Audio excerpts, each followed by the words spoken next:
Is Professor Muna Ndulo dead? Zambia's burning constitutional question. Good day, viewers. Welcome to another edition of the InspirAfrica official. I'm Nakash. We've had quite a week here, haven't we? The rains are finally coming to Kanpur, and across southern Africa, the political storms are brewing just as intensely. But today, we bring you a story that has set Zambian social media ablaze. A story that asks a question so provocative, so unsettling, that it demands our immediate attention. Is Professor Muna Ndulo dead? Now, before you think this is some morbid rumor, let me paint you a picture. Imagine one of your nation's greatest legal minds, a man who shaped constitutions, advised presidents, and defended democracy with the ferocity of a lion.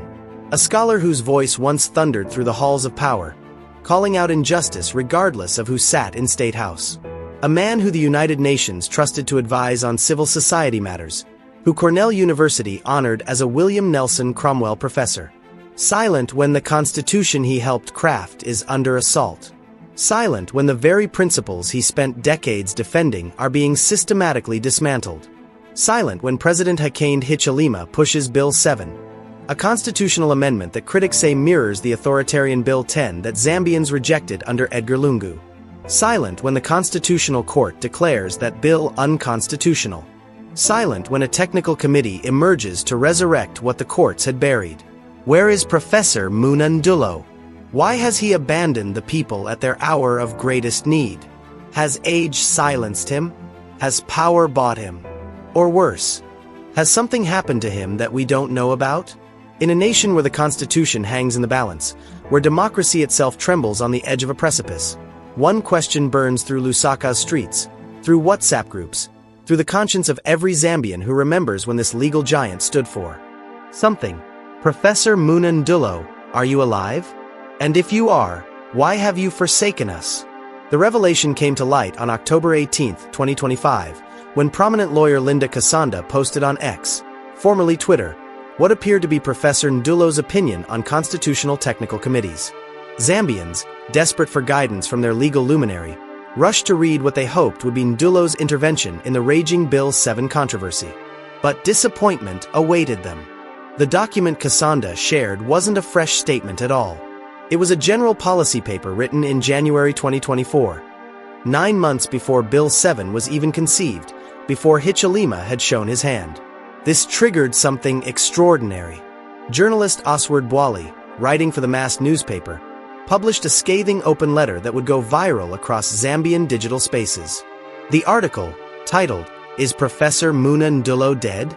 Why can't you speak out in defense of the people as you did under previous presidents?" captured the nation's bewilderment and betrayal. Let's establish the timeline of events that led to this moment. May 23, 2025. The government publishes the Constitution of Zambia, Amendment, Bill No. 7 of 2025. The bill proposes expanding the National Assembly from 156 to 211 elected members, introducing mixed-member proportional representation, and removing term limits for local government leaders. Critics immediately see it as a power grab designed to gerrymander constituencies in UPND strongholds. June 2025. Widespread opposition erupts. Civil society organizations, the Law Association of Zambia, the Catholic bishops, opposition parties, all condemn the bill. President Hichilema ignores them all. June 24, 2025. Hichilema meets with civil society at State House, promises broad consultation, and announces the deferment of Bill 7. June 27, 2025. In a landmark ruling, the Constitutional Court declares Bill 7 unconstitutional in Munir Zulu and Celestine Mukandala versus Attorney General. The court rules that the bill violated Article 79's requirement for wide public consultation, and that the people, not the executive, own the Constitution. September 12, 2025. Despite the court ruling, Speaker Nelly Moody and Chief Whip Stafford Malusa signal that Bill 7 will be reintroduced. Civil society organizations issue a joint statement expressing alarm. October 2, 2025. President Hichilema appoints a 25-member technical committee to consult Zambians on constitutional amendments, essentially trying to resurrect Bill 7 through the back door. October 27, 2025. The technical committee begins provincial sittings, bypassing district-level consultations. Major stakeholders, Caritas Zambia, Ngok, traditional leaders, boycott the process, calling it illegitimate. October 30th, 2025. State Council Sequiba Sekota calls Bill 7 rotten and illegal, warning that Zambian democracy is in the intensive care unit. Through all of this, through every single twist and turn, Professor Muna Ndulo has said nothing. Not a word, not a statement, not a tweet, not an interview, nothing. Let me share with you exactly what Oswald Bwali wrote, because his words captured what millions of Zambians were thinking.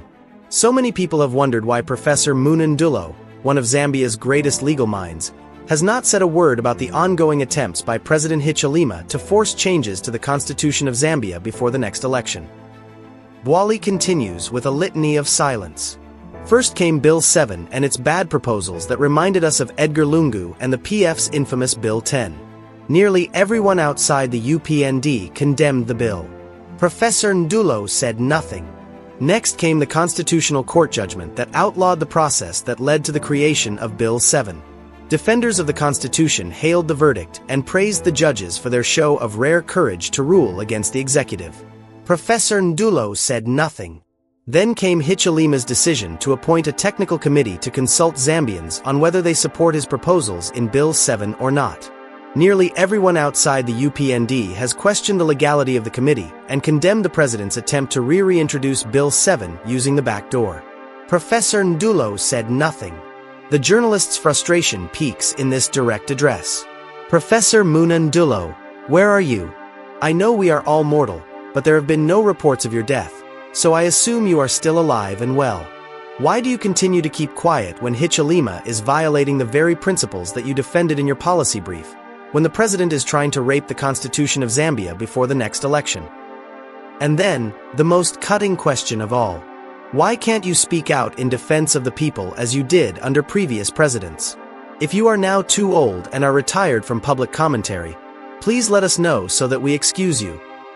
Let's contrast this with what Professor Ndulo wrote in his January 2024 policy paper, the very document Linda Kasanda tried to present as current commentary. According to Ndulo's own words from that paper, a real technical committee should be made up of a small group of experts rather than a commission disguised as a technical committee.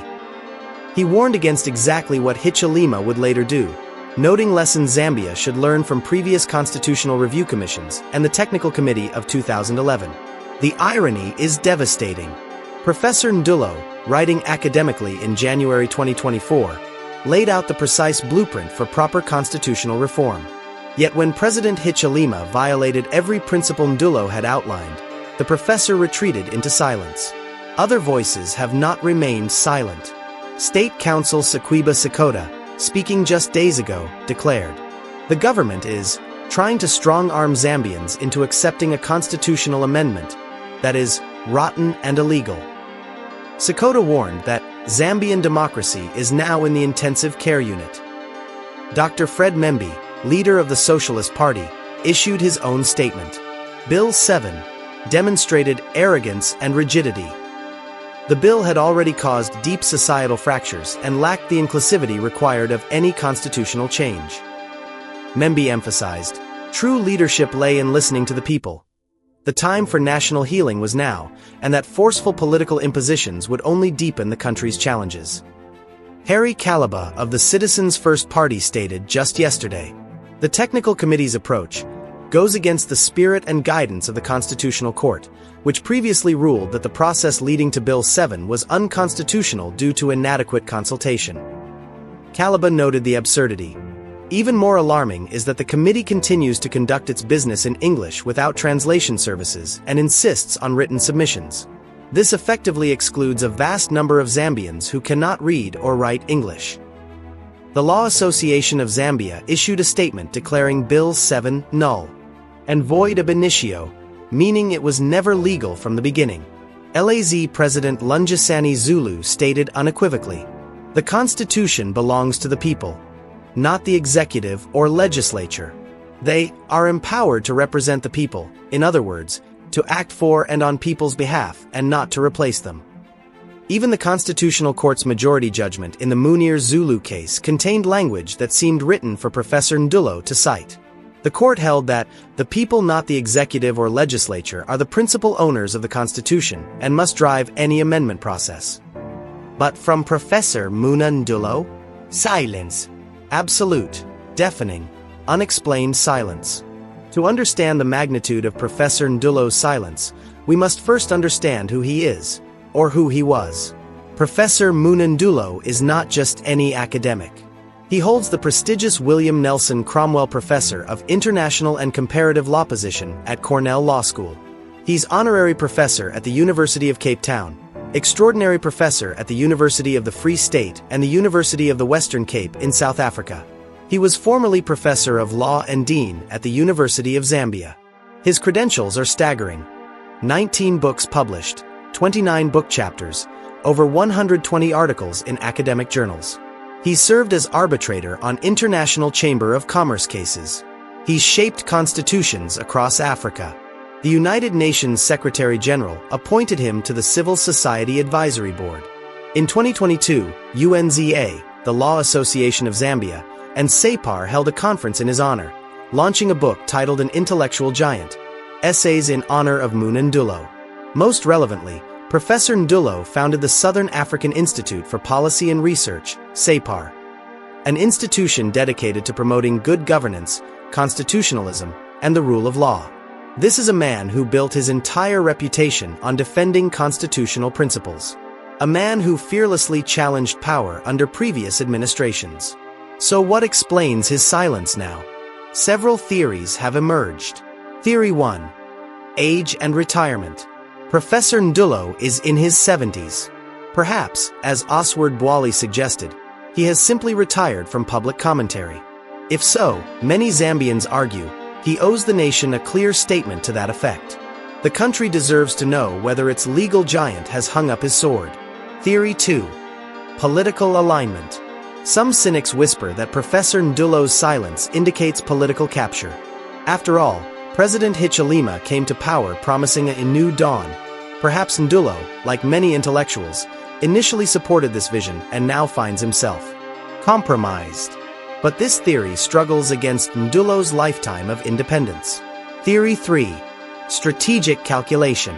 Perhaps Professor Ndulo believes that speaking out would be counterproductive, that his voice would be weaponized in partisan battles. But this explanation rings hollow when democracy itself hangs in the balance. Theory 4. Personal circumstances.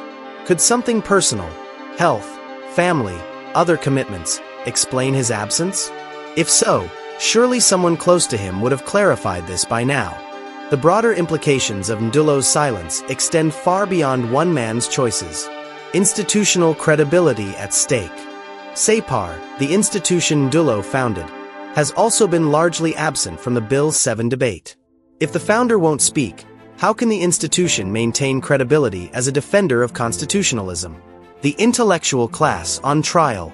Professor Ndulo's silence represents a broader phenomenon, the retreat of Zambian intellectuals from public engagement precisely when their voices matter most. Other academics like Dr. O'Brien Kaba have controversially defended the technical committee's legality. But even Kaba's critics acknowledge he at least engaged with the issues. Constitutional crisis deepening. With Bill 7 declared unconstitutional by the courts, yet being resurrected through a technical committee that civil society boycotts, Zambia faces a legitimacy crisis. The absence of authoritative voices like Ndulo's leaves a vacuum filled by partisan rhetoric. Democratic backsliding accelerating. Legal scholars note disturbing parallels between Zambia's current trajectory and democratic erosion elsewhere in Africa. When constitutional safeguards fall, when courts are ignored, when intellectuals go silent, these are textbook indicators of democratic decay. The Constitutional Court's ruling in the Muna Ndulo case couldn't have been clearer. The court cited violations of Articles 1, 2, 5, 7, 8, 9, 61, 90, 91, and 92 of the Constitution. It emphasized that amendments must stem from citizens, not government actors. It recommended replicating the 2011 to 2014 Technical Committee model, which involved district, provincial, and national level discussions. Yet President Hichilema's new technical committee has bypassed district-level consultations entirely. It conducts proceedings in English without translation. It demands written submissions from a population where many cannot read or write English. Major stakeholders, Caritas Zambia, Ngok, traditional leaders, have boycotted it as illegitimate. This is exactly the kind of constitutional crisis that Professor Muna Ndulo spent his career preparing to address. His 2024 policy paper outlined the very principles now being violated. Yet when theory met practice, when paper met reality, Ndulo vanished. As one Zambian commented on social media, we don't need professors when things are calm. We need them when the Constitution is under attack. That's when silence becomes complicity. Thank you for watching this edition of InspirAfrica Official. The story of Professor Muna Ndulo's silence is ultimately a story about all of us. It's about what we do when our principles are tested. It's about whether we speak up when speaking up costs something. It's about whether expertise carries responsibility. Zambia's constitution, that document ratified in 2016 after decades of struggle, that represented the will of millions of citizens, now faces its greatest test. Not from military coups or foreign invasion, but from legal manipulation, from procedural gymnastics, from the slow erosion of democratic norms. Professor Ndulo taught generations of students that constitutions only work when people defend them. He wrote that constitutional amendments must come from the people, not be imposed by governments. He built institutions to promote these very principles. Now, in Zambia's hour of need, those words hang in the air, echoing through empty halls while their author remains silent. Whether Professor Ndulo chooses to speak or not, the Constitution fight continues. The LAZ continues to challenge unlawful processes. Civil society refuses to legitimize sham consultations. Opposition voices grow louder. Even some UPND supporters privately express discomfort with the trajectory. But voices like Professor Ndulo's, authoritative, respected, transcending partisan divisions, could shift this entire conversation. One statement from him could reframe the national debate. His analysis could provide legal and moral clarity. His moral authority could embolden others to stand firm. The question, is Professor Muna Ndulo dead? Was never really about physical death. It was about whether the intellectual giant who once fearlessly defended democracy has died metaphorically. Whether age, weariness, compromise, or calculation has silenced a voice that Zambia desperately needs. We at InspirAfrica don't have the answer. But we know this. History is watching. Zambia is watching. And silence, in times like these, writes its own verdict. So we ask our viewers, what do you think? Why has Professor Muna Ndulo remained silent? Is his silence justified, strategic, or complicit? Should Zambian intellectuals have a moral obligation to speak during constitutional crises? Drop your thoughts in the comments below. Let's have this conversation. We'll be back tomorrow with another edition, bringing you the stories that matter, the questions that need asking, the truths that demand telling. This is Nakash, for InspirAfrica Official. Stay informed, stay engaged, and remember, democracy doesn't defend itself. Until tomorrow, good day.